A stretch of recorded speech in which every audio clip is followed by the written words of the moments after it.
Welcome to Dragon Years, Remembrance of Times Past. This is the third episode of this special podcast series, and we will be discussing with Bill Simon the year 2000. And then at some point we'll go back and look at 1988.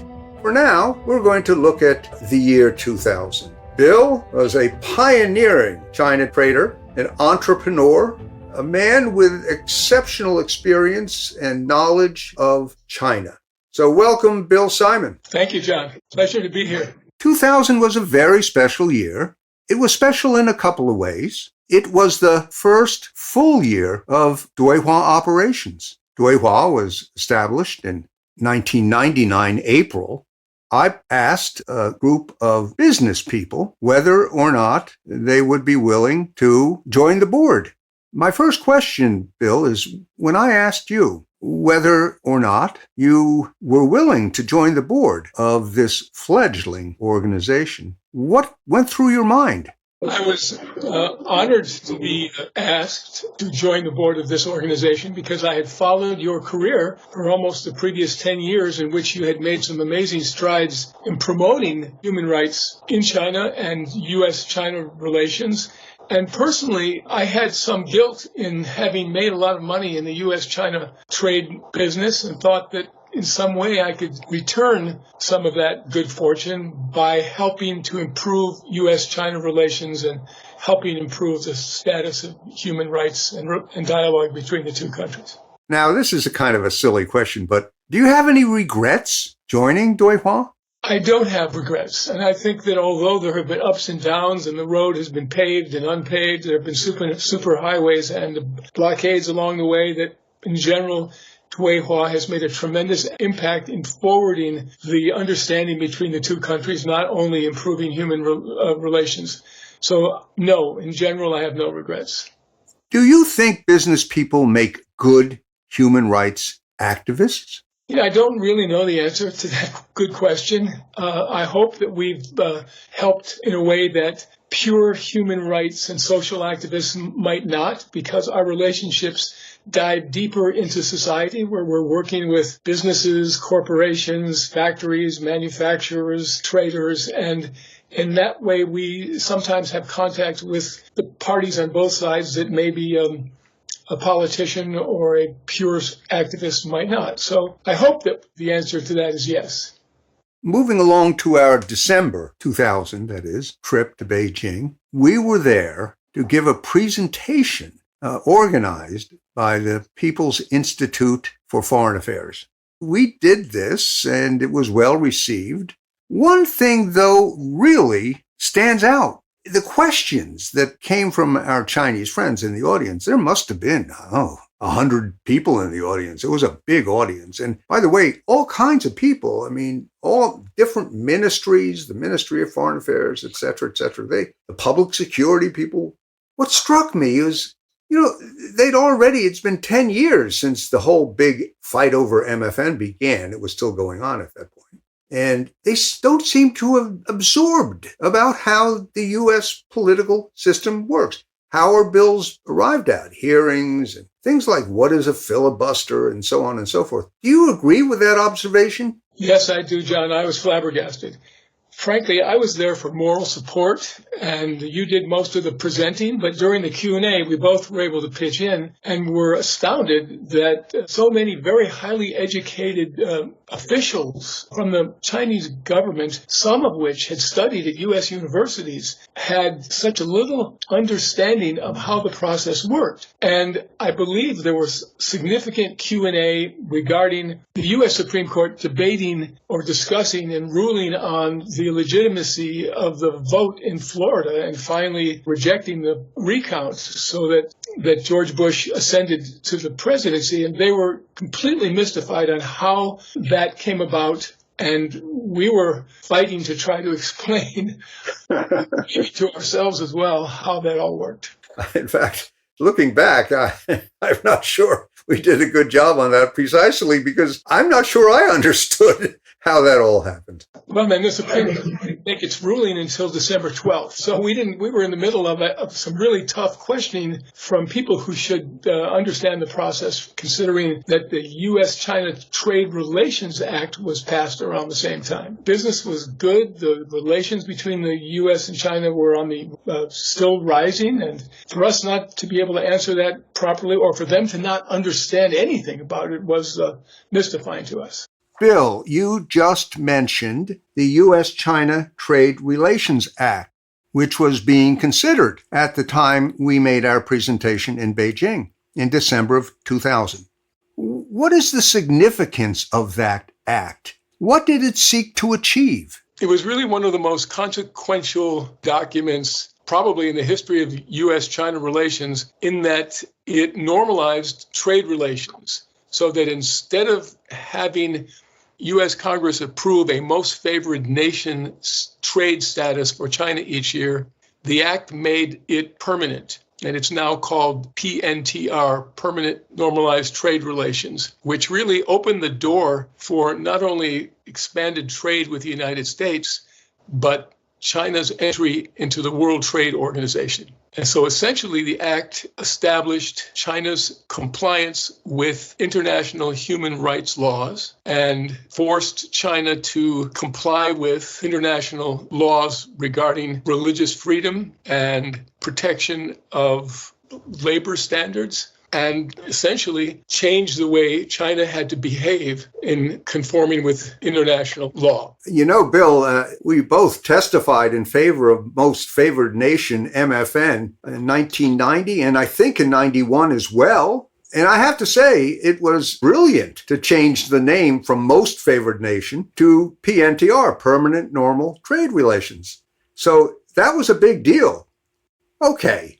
They did join the WTO. They committed to improving human rights. They committed to improving trade practices. Do you think they've honored that commitment? In many respects, no, because we know that China is not complying with all the labor laws. They're still involved in the violation of intellectual property laws. We're not quite sure how they're protecting religious freedom. And I think the U.S. Congressional Committee that was established by the act has not lived up to the expectations of those that created the act.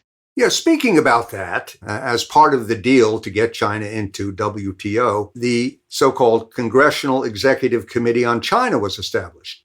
It's quite an interesting and unique organization. It's bipartisan and it's bicameral, so it involves both the Senate and the House and both parties. Now, a little bit of background for the audience. Originally, I came up with the idea of establishing a bilateral human rights commission between China and the United States. But my dear friend Nancy Pelosi put the kibosh on that one by saying, we can't appear to be on an equal footing with China on human rights. So we had to just go with the CECC. And I've always felt that was a mistake, because now all we do is preach at the Chinese. They have no way to come back. And, well, here we are today. Recently, President Xi Jinping visited Europe, and during his trip, he said China will never forget the Belgrade bombing. China was humiliated.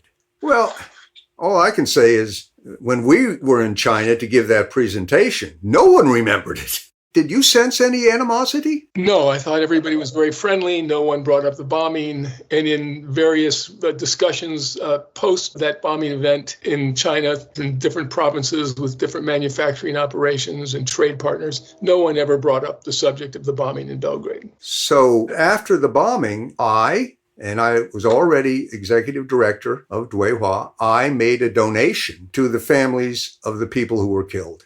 We were one of the few who did that. So in addition to helping out on Most Favored Nation, supporting China's Olympic Games, and so on, there's that. So I think it's one of the reasons that we've had such a good relationship with China over the years. What do you think, Bill? No, I think that's true. I think that Dui Hua has been very even-handed, has been non-prejudicial, and has bent over backwards to be direct and cordial with both sides. And I think the Chinese government and Chinese officials appreciate Dui Hua's behavior and its technique. Now I want to go back just a little bit.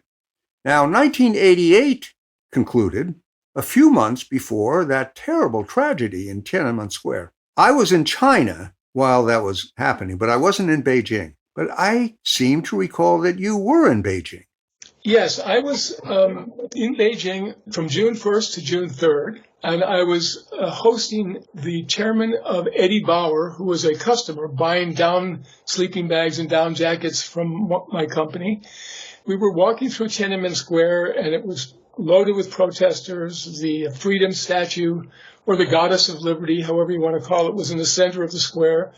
And it was peaceful protesting. There was some police presence, of course, but it was kind of a festive environment that reminded me of my days during the free speech movement and the Vietnam War at the University of California in Berkeley, frankly, and the activist peaceful protesting. Little did we know that the next day all hell would break loose, basically. But very exciting memory, and a sad one at that. It did change China. I actually spoke about that at the Commonwealth Club, how Tiananmen changed China. I guess it changed you as well. I mean, my perception, my view of China changed a lot after that. And mine did as well. We were on an upward trajectory with improving U.S.-China relations. There, in the beginning, when we first started in the 70s, there was a misunderstanding, not an understanding, how each country worked, and there were thoughts that maybe that the relationships would not progress, but in fact they did. The doors opened slowly. We got to know each other.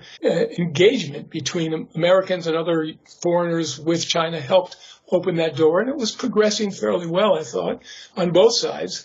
And Tiananmen Square was a reminder that this was an autocratic, militaristic country that we hadn't really seen as businessmen on a day-to-day basis. My last set of questions, Bill, is this. Since 2000, when we gave that presentation, when Dui Hua, first year of operations, the U.S. presidential election, how has China changed? If I focus on my own experience, I would say that it gradually changed for the worse. And at the year 2000 was not the peak, but near the peak of wonderful economic prosperity. Trade relations had improved. The U.S., through its acts and trade agreements with China, paved the way for China entering the World Trade Organization. It seemed like all was well. But as time progressed, there was a sense of distrust starting to creep into the relations. And 2012, I believe, was the year that Xi Jinping ascended to the secretary of the party and began slowly to change his own view and move China away from the United States, beginning to create that distancing, which is now peaking, where there is a great deal of distrust on both sides, and relations probably couldn't be worse than they have been since the year 2000, which is kind of a frightening reality and something that we all need to try to do something about. Here's another question, and along the same lines. We've talked about how China has changed. How has China stayed the same? Of course, it's an ancient civilization, but how has it stayed the same? Stayed the same because I think the people, not the politicians, not the leaders, are still trying to live a great life, taking good care of their families, being close with their friends, and trying to make a better life for themselves. And in that way, I think there's a lot of commonalities with the way we think as Americans and as most people on this planet. But I think the governments have created this aura of distrust, or China moving toward what it considers an equal level of power in the world and wanting to be more, in some way, independent from other great powers. And at that higher level, there has been that change. But at the grassroots level, I think it's stayed more or less the same. You know, China, the words for China, Zhonghua, mean the Middle Kingdom, tells you a lot about what they think about their place in the world. But you know, the words for the United States is the beautiful country. And that's, I think, how they still feel. I know that some attitudes have changed, but I still think there's an underlying goodwill You agree? I agree. And if you go to China even today, you'll see people wearing Nike shoes and drinking Coca-Cola and wearing polo shirts from Ralph Lauren and feeling good about the American people at the grassroots level. One thing we agree, though, that right now the relationship is pretty bad. And frankly, I think it's going to get worse as we go into the election year. We're already seeing signs that the two principal candidates seem to be trying to outdo themselves. But what do you think we need to do to improve the relationship? How can we improve U.S.-China relations?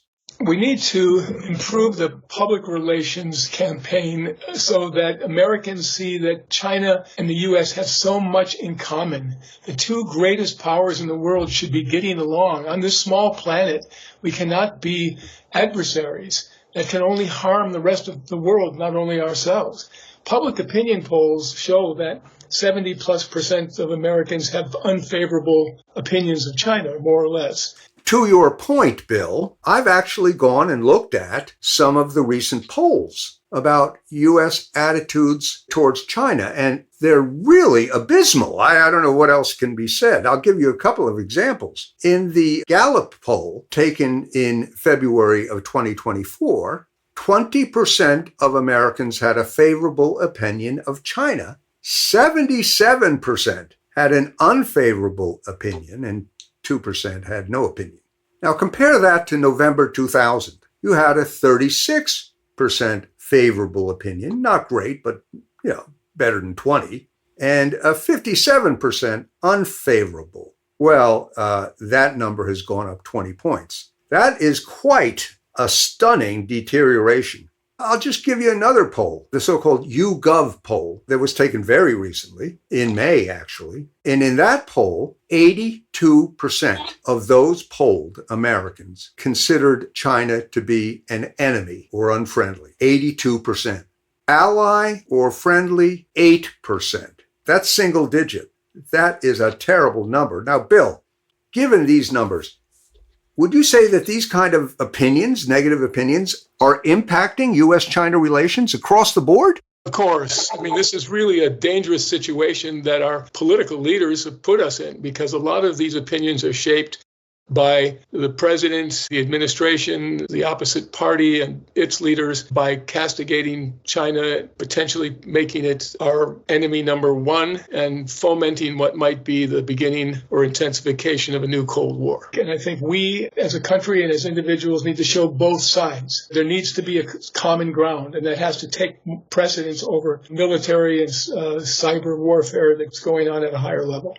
Well, Bill, I find myself agreeing with you on so many things. Dui Hua has tried hard to improve the relationship, and we've tried to, tell positive stories when positive stories are due. I'm not talking about whitewashing or sugarcoating. No, we've been critical, but I think we're seen as fair and balanced, not to coin a phrase. But that's what we've tried to do, as have you. But thank you very much, Bill, for your contribution to this and for your contribution to U.S.-China relations and to Dui Hua. Thank you. Thank you, John. Okay, well, that brings to a close episode 3 of this special podcast, Dragon Years, Remembrance of Times Past. Farewell and good night. That was John Kamm, Dui Hua Executive Director, speaking with Dui Hua Director Bill Simon on a range of topics including the state of U.S.-China relations. You can listen and subscribe to our Dragon Years podcasts at www.duihua.org. Be sure to check out our stories and publications, including our latest prisoner updates and digest. Thanks for listening.